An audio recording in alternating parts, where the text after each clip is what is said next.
Der Charlie wird wie eine Prinzessin behandelt, weil, seien wir mal ehrlich, er ist eine Prinzessin. Stimmt's? Jo. Das heißt, er schläft jede Nacht in meinem Bett. Immer. Aber wie einige von euch wissen, werde ich nur diesen Sommer ausziehen.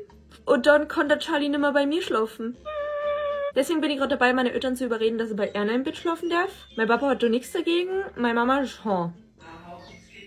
Könnt ihr bitte ein paar Argumente in die Kommentare schreiben, damit diese Prinzessin hier weiterhin in den Betten der Menschen schlafen darf? Danke. Es wäre uns ein Anliegen. Du bist ja ganz leicht, du machst Tonnutz.